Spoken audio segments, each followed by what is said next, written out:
Jean Lotus, editor and publisher of Hemp Build Mag and journalist of all things industrial hemp. It is such an honor to have you with us today on Hemp Parents. Thank you for being here. Oh, Joy, I am so grateful. Thank you so much for having me. Boy, it's a super honor to be on your podcast because you're everywhere and you are I kind of think of you as almost the godmother of industrial hemp in the United States. You are such an angel. I love being your reflection, sister, because I sit here in awe of the incredible, important work that you're doing. And as many people know who listen to the show, Hempcrete, of all the thousands of products that can be made from hemp, is my favorite of them all, and hemp building materials in general. But you Mine know, too.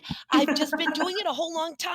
The hemp bug bites you, it gets into your DNA, and then you just go, go, go. Same thing happened to me that happened to you. I've just been doing it for a little over 30 years, and boy, have I had some major assistance with that, especially in hemp building. I call her the first lady of hemp, oftentimes Andrea Herman in hemp building. And so I'm just so grateful for those opportunities. But you're in Texas right now, from what I understand. My heart was so hurting that I was not able to attend the Hemp Building Summit, which just took place in Austin. And the hemp building world is getting really huge here. So, I want to hear about the Hemp Building Summit. But before we go there, let's talk, Jean, about what brought you to hemp. How did you get interested in hemp? What is your story, gal?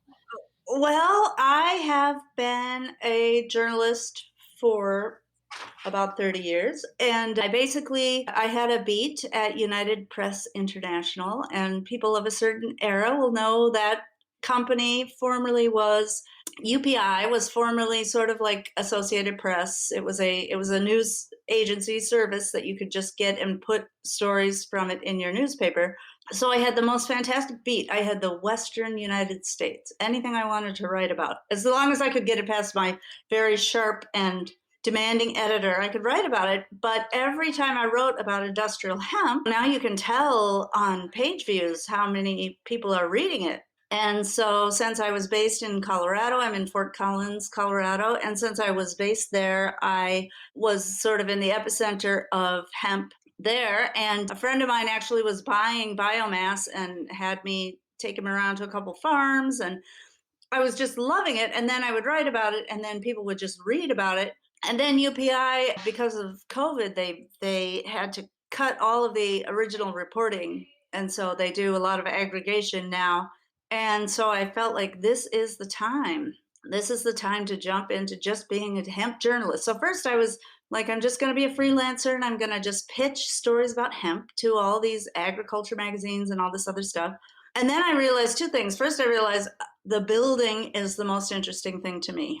And second, I realized that other magazines are hurting too, and they're not hiring a lot of freelance writers. So I decided to just go with my own thing. And there is Hemp Grower, and there's Hemp Today, and there's all these other, the big umbrella of hemp, which is a huge topic, but there was nothing specifically for building. And there's so much excitement around the building. And what I've noticed, Joy, is women are super excited by hemp building. What I've noticed, one of the things is we talked about hempcrete, if you make hempcrete blocks, they're so much lighter than regular cement blocks. It's a female friendly material. You could do masonry with hemp blocks and it wouldn't be as heavy. And I think just the whole democratization of housing, which is super important to me as a mother of college age kids. They tell me I'm never going to own a house. And when we talk about young people facing that, it's very unsettling to them. And the price of housing is so high, and they say there are 5 million too few housing units in the United States. So It's a crisis. It's just an outright, straight up crisis. it is a crisis. Not to mention the fact that the housing we have, of course, is by and large constructed of off-gassing, temporary, inferior materials. Exactly. And they're specifically designed to fall apart when the mortgage ends, right? There's planned obsolescence. So your drywall will just decay or whatever. And then the whole mold issue, mold in the southeastern and southern United States is, and really in the Midwest too, is, In the Pacific Northwest, here I am in Seattle, right? Molding away. oh my God, yes, exactly.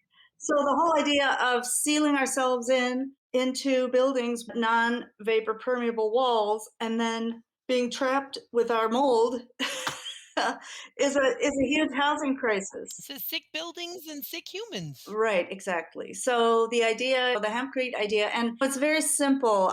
In the 90s, you probably knew people who loved the straw bale houses. And when you would meet people, they would Mhm. talk about straw bale and they would just become obsessed. And I think it's part of the same thing where it's so easy to understand hemp, lime, water, pozzolan. It's a simple thing. It's an insulation, blah blah blah. It's a wall assembly. So yes, everybody likes straw bale, but the question is, and the fact that it's also been used in Europe for 30 years, to me indicates that here we are in this climate crisis, and we absolutely have to take a look at construction and how much carbon is generated by construction.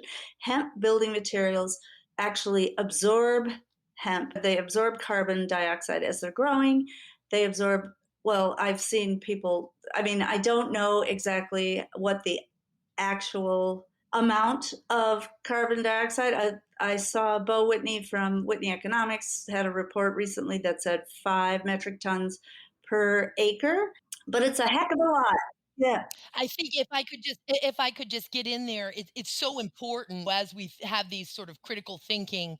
The acre, it depends on what kind of an acre, right? How densely planted was that hemp? Were the rows 6 inches apart? Were they 8 feet apart? What type of hemp was planted? Was it fiber? So on and so forth. So all of these statistics that we shout out are sort of generally speaking and generally have some type of qualifier to them. But what we certainly know, of course, is that hemp, while all plants, of course, convert CO2 to oxygen, so on and so forth, there is a unique process within the cannabis plant that actually absorbs a higher amount of that CO2. So there is just something special and unique to that photosynthesis, to that entire conversion process for the cannabis plant. and that's one of the reasons it grows so quickly, Yes. Isn't it because it's amazing? sucking in the air, right? So that there are these air pockets sort of in there, and that's why it makes great insulation. That beautiful, spongy, porous. I'll never forget when I first learned because it was the University of Bath that has a micro under a microscope what hemp cellulose looks like under a microscope, and it looks like a sponge, and you can see these little squares and tubes and holes where thermal energy or vapor, humidity, goes and hangs out as it's passing through that wall because that hempcrete wall, of course, can regulate the thermal energy and can regulate that humidity. It's just incredible. Right. And so, and the fact that even though it's a brand new technology here in the United States, the fact that it's been done in Europe for 30 years and they have made the mistakes, and we're going to make the mistakes too. And it is, sometimes it's happening here. And that's, as an industry begins, that's very common. It's just going to happen. Also, we have something to look forward to. And I just saw a gorgeous building that's being built in Paris right now. It's 60 meters, which I think is about 120 feet high, and it's got 61 apartment units, and it's got hemp blocks. And there are these architects in France. Basically, they have been told they need to produce carbon negative or low carbon buildings, and they are using hemp. And we can learn a lot from them. So much from them. And I think it's important to note, of course, that while there's a revival of hempcrete that we've traced back to France, this modern day revival, right, to the mid 1980s or so. But hempcrete has been used by mankind for at least thousands of years. I mean, we've got, of course, the ancient Ellora caves in India.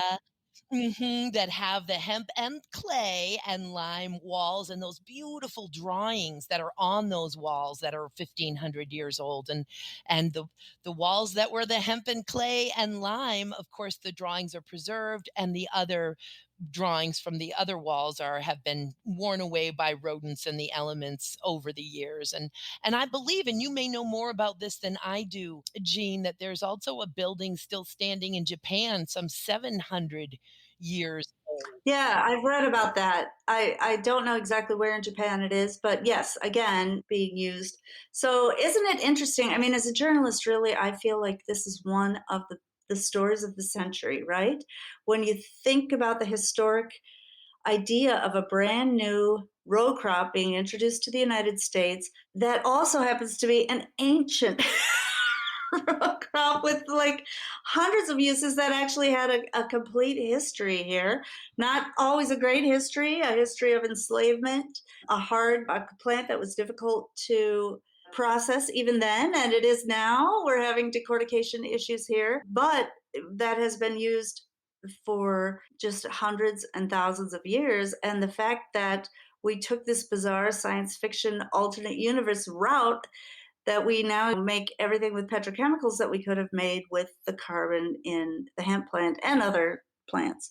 So interesting. As a journalist, I see that fascinating to me.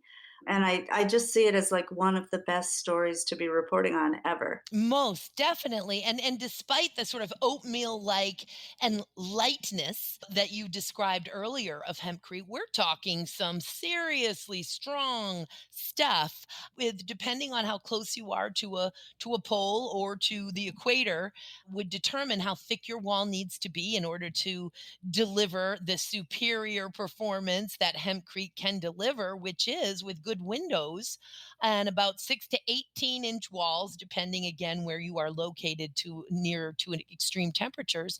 We're talking about being able to keep your home about 60 degrees Fahrenheit in an interior ambient temperature year round without a heating or a cooling system, which is so hard for people to comprehend. But we are so not blowing smoke up skirts here. I mean, I technologies built, of course, the first fully permitted hempcrete home in the United States for the then mayor of Asheville, North Carolina. And of course, It's they a beautiful house. isn't it gorgeous? It's just so Yes. incredible. I was so blessed to be able to tour that home. And it's got the two fireplaces and some other units of heating and cooling, but they barely are ever used at all, even during those winters. And that's on the side of a mountain, that house, because of course, thermal capacity and thermal conductivity, which are two concepts that are pretty difficult to reconcile, except for with hempcrete.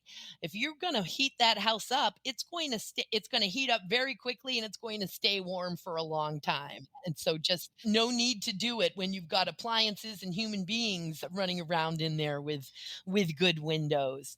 Let's talk for a minute about the projects that are exciting you the most about what's going on in the United States. I know you are very close with, as am I, the U.S. Hemp Building Association, and they're so wonderful. I mean, Jacob Waddell, what an incredible gift he has is been to the hemp building industry. His leadership, his drive, his skills, his experience, and a fantastic board. Sava Tesfaye, the vice president, and others on the board. And they, of course, are getting their finger on the pulse, trying to raise funds to apply for, in partnership with ASTM, an international code for a hempcrete process, approval for a hempcrete process with the International Certification Council, but also to collect a map of and keep a finger on the pulse of all of the different projects in the US. So, with that, what are the ones exciting you? Yes, and that map is not complete, and there are more projects being built every day. I mean, Cameron McIntosh from Americhandra, he worked on 10 projects this year, and he showed us a slideshow of them at the US Hemp Building Summit. And oh my gosh. And at the end, he showed us a picture of himself. The people called them Cameron days because they were using that blow insulation from the ER Easy machine. And they had to keep it going, and they were trying to get an entire house insulated in in about 6 days. And they ended up at the end working like 12, 14-hour days just to get it done. And he showed a picture of himself, and he had just taken off the mask, and his face was all puffy, and he looked so bleary. And he said, this is what it's like to do 10 projects. But it's so interesting to me because some of these projects, two things he told me. One thing he said was that these projects were planned years ago, and people heard about hempcrete. They've been doing the research, and they finally get their act together. It's very difficult to get it's very difficult to build your own house anyway, but to get it past the local permitting departments, to get supplies when there's a pandemic going on and you can't get supplies from France, you can't get it locally because it hasn't been grown, it hasn't been processed. So that's the first thing he told me, was that people have been waiting for years, and the dam kind of broke this year. The second thing he told me was that women, usually if people are building a dream house, they're older, not always, but this is their final house and they're going to die in it, and this is the way they want. But he said it's the women that are getting it past the permitting departments. Like, they will not take no for an answer. Well, certainly women are very powerful. They know what they want. And of course, we want to heal the planet first and foremost and create security for our families. So none of that surprises me at all. Now, Cameron is also working on, with Hempstone, Jennifer and Tom, a beautiful project on Cape Cod. Yes. Anything you want to share with us about that project? That project is amazing. So that is a 6,000 square foot house. That project was built by a couple who he was the CEO of a software startup, and he wanted to build a climate resistant home and a carbon negative home on Cape Cod. They had bought a house kind of right on the beach that was it was kind of falling apart, so they bought it deliberately as a tear down. It's very interesting because they did design it so that it can withstand sea level rise. They basically decided to have zero petrochemical anything in the house. And what they wanted to do was also to show how a large project like that could be done with an industrial technology. So Cameron McIntosh has the one man sprayer, the EREZ, and there are a number of them here in the United States. He actually distributes those, but there are other companies and other systems that are more sort of industrial. And so they actually brought this industrial sprayer over from France to do this house. And I think they got it done in less than a week. And it's an enormous, enormous house. I mean, it's 6,000 square feet. They even did the roof with hempcrete. So, and of course, this was not a cheap project, and they had to bring the operator and designer of the machine to come over. They had to get him over during COVID, and then they brought in a lime plasterer from Quebec who does lime plaster, and they had to get him through the COVID gauntlet.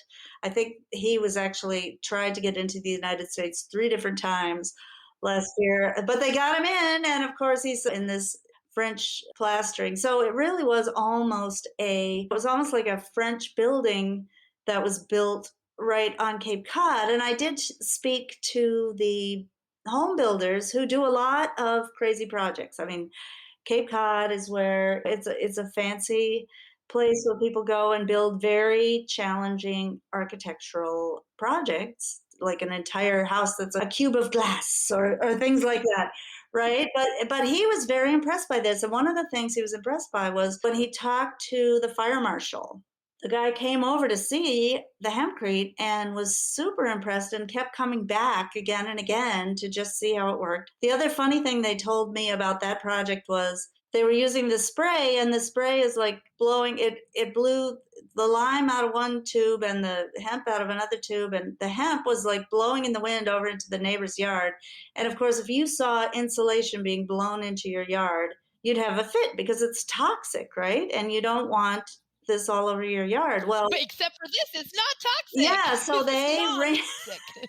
this is not toxic. This is a plant material. And it was such a change. And I will say that Mike Montero's company, he's the owner, he has a new startup that is a hemp startup called Impactful Ventures. And the idea was bring this machine over, show how it can be used on a large industrial scale, show how, this is the next step in the hemp industry, in the building industry. And when we talk about carbon goals for 2030, carbon goals for 2050, we need to do something on an industrial scale. So that is why I feel that this is a huge step, and it really couldn't even have happened last year. And they estimated there were maybe 50 hemp buildings in the United States last year. Well, another 10 built this year, and it's just exploding. And all this hemp herd is showing up because people were growing industrial style hemp, and they're getting it processed. They're getting it processed in Kansas at South Bend Industrial Hemp, Melissa Nelson and Aaron Baldwin. So, yeah, it's just so exciting. So, really, we do have to think about some of the hemp builders that I've talked to in Britain and Europe. They say things like, "Well, this is a specialty product," and blah blah blah blah. And we have plenty of work to do here, but we do a lot of renovations and old buildings, and it's just not really, it really hasn't caught on. Even though there's a Marks and Spencer grocery store in Great Britain, there's a Hempcrete housing council set of buildings, maybe 40 or 50 buildings, a whole neighborhood out of it. And there's the Triangle apartment complex, absolutely, in the UK. 41 units, and there's an Adman's Brewery, as well, these commercial projects that have gone up. I have been hearing people still say, and when you've been working at this hemp building stuff for so long and understand the kicking tires and the gaining traction, when you feel it, and it is on like Donkey Kong, and Okay, well, that's what I want to hear, Joy, I because really do. I feel it. And I think what is happening is while we're still even hearing certain even proponents of hempcrete say it's a niche thing. And yes, when we're talking about the United States of America and potentially 60 or 65 projects in our beautiful, great, big, giant country, it certainly seems small and niche. And yes, by the numbers, it certainly is as it sits today. The reality is we're talking about climate change. We're talking about housing crisis. We're talking about forest fires. And when you so there is and we're talking about no longer poisoning the earth. The second next to transportation, building materials and construction are leave the biggest carbon footprint annually, and construction by far leaves the largest footprint in our landfills, creating over 50% of the waste every year in our landfills, again, for these inferior, toxic, off gassing, temporary construction materials. So we put all of that together, along with also wanting to really give ourselves a great quality of life, which includes indoor air quality, which includes not throwing money away on energy systems to heat, to cool these poorly insulated homes. So all of that, all of that revolutionary plasma awesome comes together with hempcrete. And I don't believe that it is going to be niche for too much longer. I don't think we have as a planet too much longer. This is just such a no-brainer. Is it not the biggest no-brainer ever, Jean? yes, and it's interesting. Some people complain, well, how can I get insurance to insure it? And Dan Margraf told me, just I interviewed him in December. I can't remember when I interviewed him actually. It was in the late fall. He said to me, the insurance companies should make people pay more if they don't build with hempcrete, especially in California. 110%. It's like it's a guaranteed going to burn your house to the ground if you're not using hempcrete. Therefore, you pay the I didn't use hempcrete, my house is going to burn down surcharge. Versus I built responsibly with hempcrete that will be able to survive this fire. And by the way, would have also survived Hurricane Katrina. When we're talking about the hygroscopicity of this material, Or at least, yeah, and also the mold. Recovering from any hurricane, you're going to have just the horrible mold. and that just doesn't happen with the hempcrete. So because it's so acidic. So tell me, you're feeling the energy, Joy, and you have such a great, I mean, you just have a really great perspective. You've been doing this for so long, and you've been building with hempcrete, you've been touring the hempcrete structures. You just tell me how it feels to you, and what do you see for mass adoption?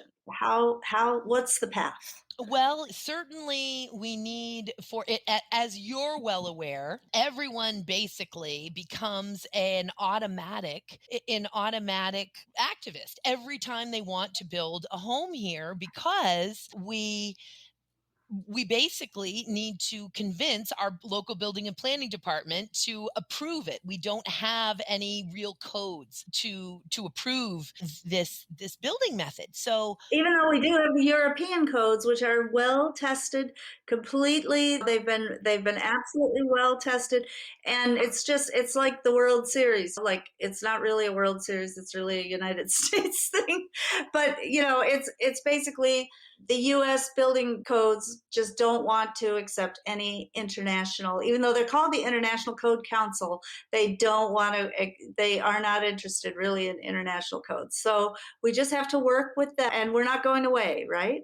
We're not going away. nope, we're not going away at all. And then, of course, there's the FTC's R value rules, 16 CFR 460, CFR being the Code of Federal Regulations, which is really the regulations for the labeling and testing of insulation. And I know that ASTM and USHBA, US Hemp Building Association, are also working together as a strategy to meet the requirements or start to meet the requirements of 16 CFR 460 by coming up with some standardized ways to figure out what the mix is. Because under the current rule, really every type and formula of insulation needs to be tested. And so there's a strategy to help get us going here with a more of a basic mix, right?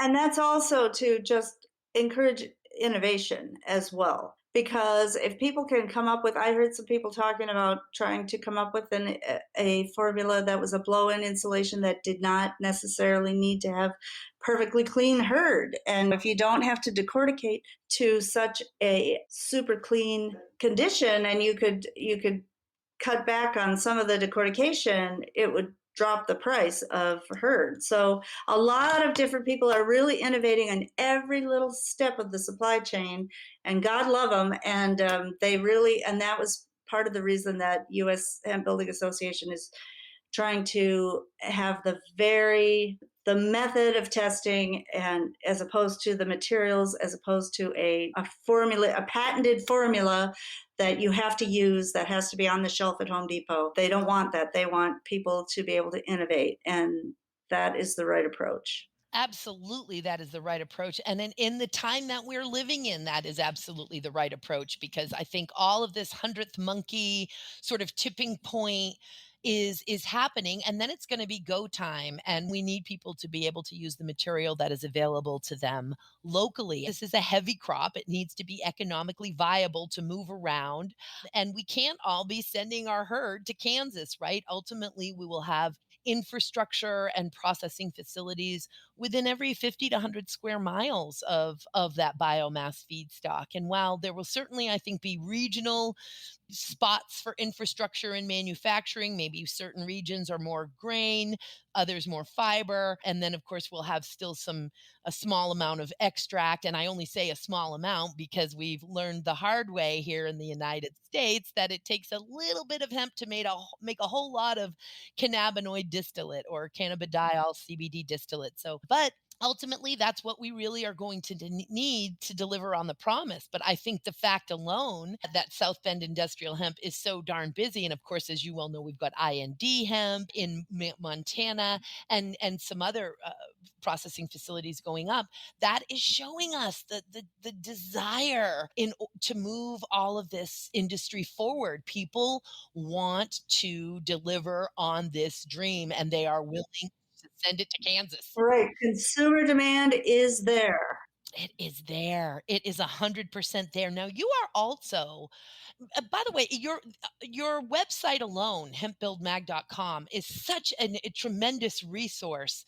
Gene, the work that you do is just so important. That's the point. Yes. Obviously, I mean, it's just and your resources, your what I would call your resources tab, you have beautifully and appropriately called the community tab. So when we go into the community tab, there are just multiple resources. You've got the knowledge base, you've got links. I want to talk about what you're doing at Clubhouse and the directory that you're creating for a moment. So, other ways, not only do you have the magazine, which currently is a free magazine. I don't know if it will always stay free, but currently, is it free? I think it needs to stay free because for me, one of the things I think YouTube is absolutely the best way to find out about hempcrete, right? Because people, there's so many fantastic videos that have been made, and the building systems, all the different ones, the bricks, the blocks, the hand, the spray, blah blah blah blah, all of that, you can describe it much better with the video, right?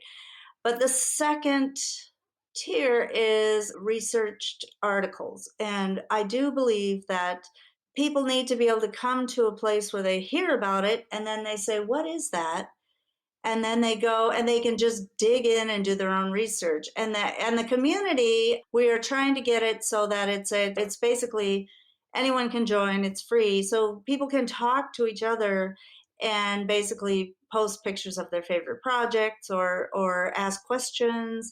And we'd love to have more people in the community, but the idea is that, and you mentioned Clubhouse. We meet on Clubhouse, on the Clubhouse app, every Thursday. It's called the Hemp Building Room.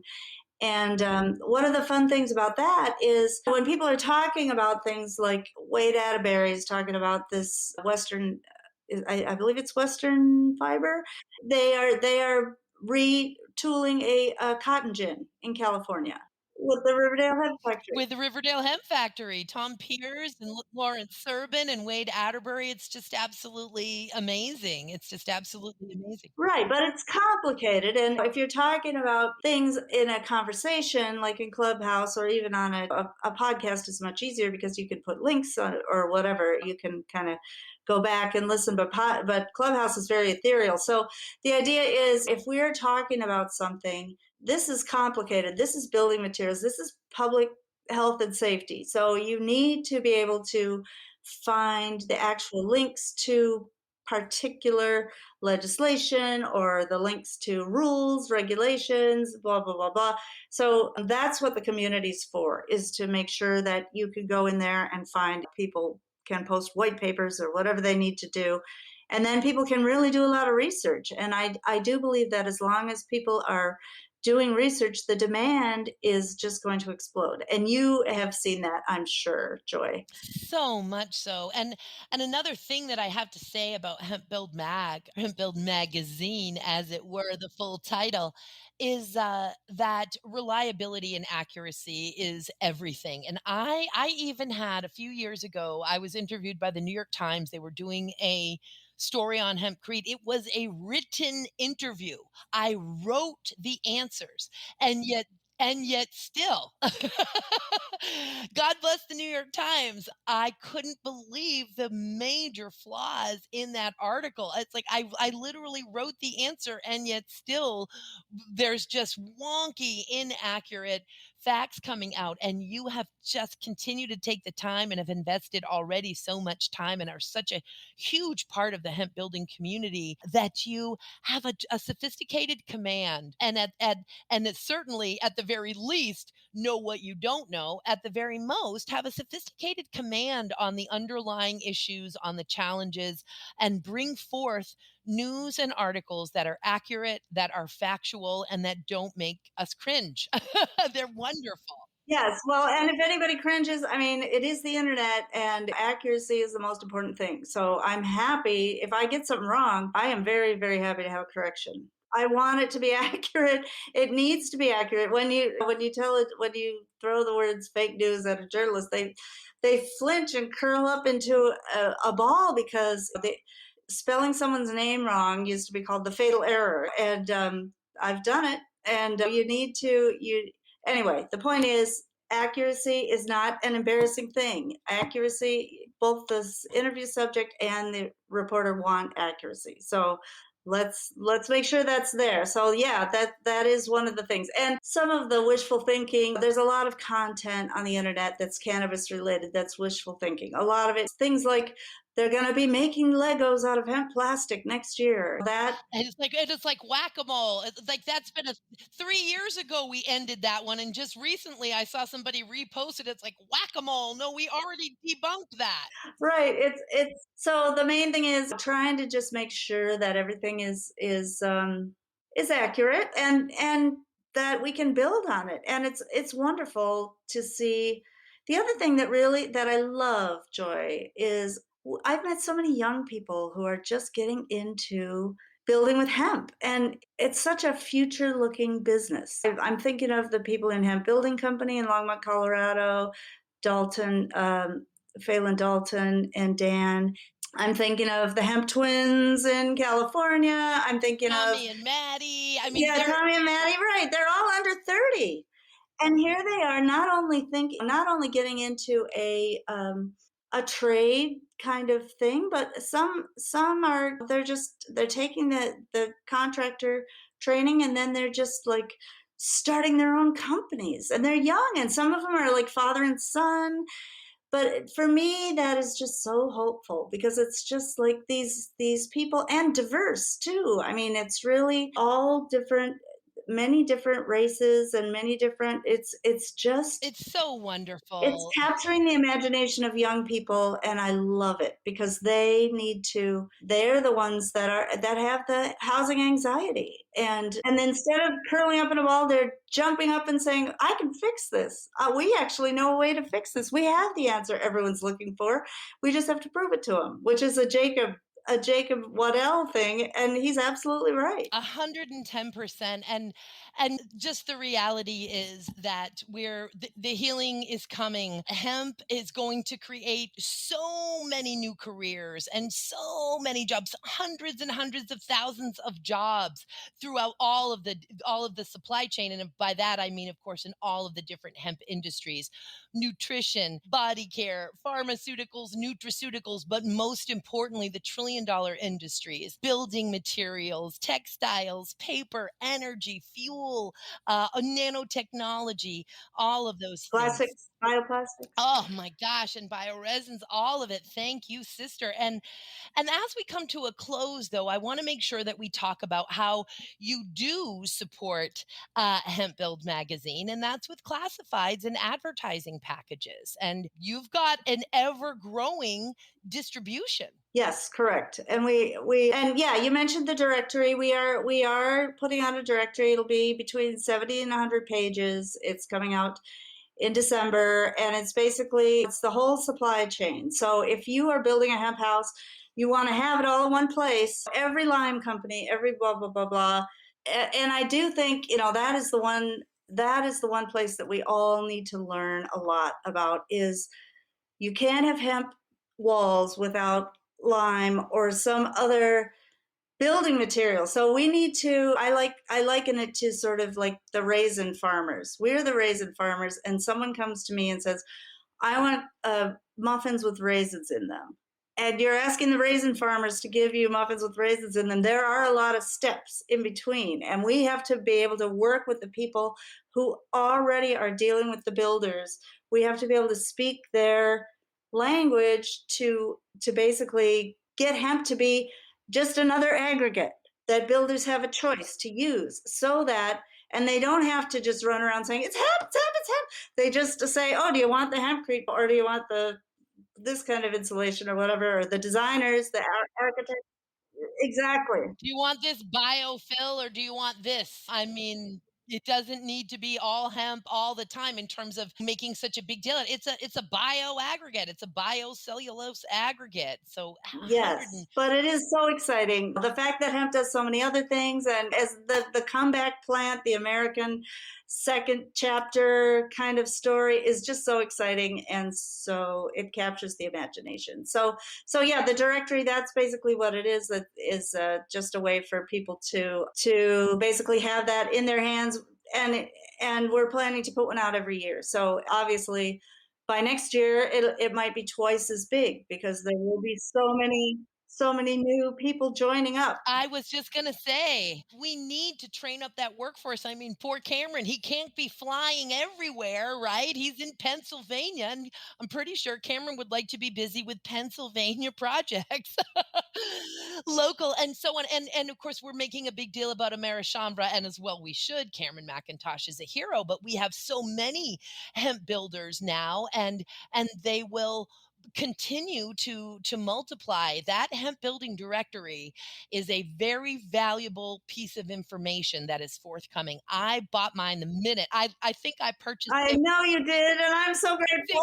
within 60 seconds of getting the email, because we get a good deal on the pre-sale for this directory. So folks, if you're listening and you are interested in and have your licking your chops over this hemp building directory that's coming out, you are going to want to pre-purchase it. So get to hempbuildmag.com right now and go to directory 2022 and pre-purchase it. Otherwise, you're going to pay the published tax, and may hundreds and thousands of people pay that published tax, sister. But we want to make sure that we're advertising the great deal for the pre-sale, which of course helps keep you going and create this incredible work product that you are continuing to put out for us.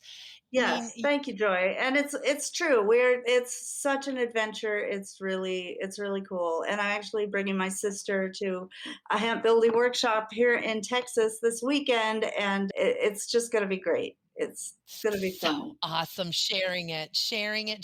I just, my favorite smell in the world is curing hempcrete. That's literally my favorite smell. I know. Doesn't it smell like the smell is definitely something that you notice right away when you walk in to the building before the lime has been put on. And the smell is, it's like, it reminds you of like a summer day in a hayfield or Mm. something. It's just clean. There's something so clean about it. I don't know how to describe it other than when I have curing blocks from workshops, I stick them in the bedroom bathroom, close the door, turn the heat on, and then when I open up the door, it It just comes gets out. this, Oh, yes, it's oh, wonderful. this just huge clean waft. Now, Miss Jean, before we go, is there a question that you wished I would have asked you, or something you want to make sure you leave the listeners with? I don't want to put you on the spot, but is there anything? What I'd like to know from you is, what is your favorite hempcrete house that you've been in? Wow. Oh man. Okay, well, I'm gonna have to say that it's the Now House in Asheville, North Carolina. And I know that the owners and builders of that house will want for me to have a new house to say in another year, because they want, of course, that was the whole reason why they invested so much into what is the first platinum lead hempcrete home in the world, the Now House. And it also had incorporated, of course, about 80 different other sustainable green building techniques. It was just incredible. Some which ended up working great and some which didn't. But something that I love so much about hempcrete in terms of your ability to decorate with it. Do you want stark 90-degree angle lines? Do you want a hobbit home? Do you want a Victorian gingerbread house? I mean, do you want something groovy and psychedelic? Do you want a home that looks Do like, you want a stucco bungalow? Yeah. yes, a mushroom, all of those things? And so these were 18-inch walls, sister. So it just, the whole house, and with the lime plaster inside, with and the flooring was red clay that had been excavated from the site and turned into the floor. So just the whole vibration of the home, the inside feeling, the smell, the rounded hobbit-like windows in this gigantic luxury home. It's my favorite one so far, sister. That's right. We never know. And who do you think the first? I think it's only a matter of time before some celebrity or influencer, Snoop Dogg, Willie Nelson, Martha Stewart, somebody announces. Prince Charles actually did build a house with hempcrete in the walls a couple years ago. How did I Um, not know this? I'm not the journalist, I guess. Oh my God. I didn't know that. So, but it was only, it was like a little bit of insulation in this sort of house of tomorrow kind of thing. But I really do think, I mean, Beyonce has said that she has a hemp farm, and I just think it's really on the edge of some celebrity picking it up and announcing that they're going to build this. I think if you do live in a hemp house, you end up almost living in a public building that people knock on the door and come and they want to get a tour. And The mayor of Asheville was like, "No, you may not come tour my home. Thanks, no." So luckily I had a little special in there, but he was always getting asked to tour the home. It's like, "No, this is my house." But yes, exactly. but yes, that edge is here, and I'm vibing with you. There will be more lightning rods that will continue to move this forward, Jane. Well, Yeah, I agree.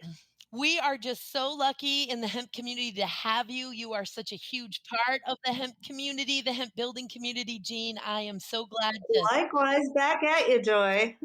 we will lock arms and walk into this hempen horizon together. And thanks for the great work you do. Thank you for listening and heeding the call. Jean Lotus, you are something else, sister. Thanks for everything. Oh, thanks, Joy. I'm so delighted to be here. Until next time, I'm wishing you everything wonderful, Miss Jean. Thank you for being with us.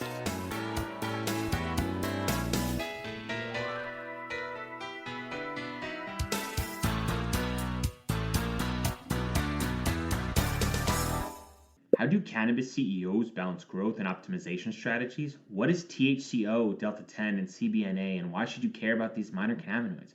And why isn't the endocannabinoid system covered in medical school? Most people think they're up to date in trends in the cannabis industry, but they're about 6 weeks behind. Learn about what is truly next in the cannabis space by joining myself, Brian Fields, and Kellen Finney every week on the Dime Podcast, and of course, on PodConX. Hi, y'all. I'm Joe, host of Casually Baked the podcast. If you're curious to explore the highly responsible side of cannabis, farming, and legalization, I'm here to help lighten the stigma and build your canna confidence. Download episodes now of Casually Baked the podcast wherever you listen to podcasts. And journey with me through the evolving cannabis culture and discover how and why people like you are adding cannabis to their wellness toolkit. It's time to get casually baked.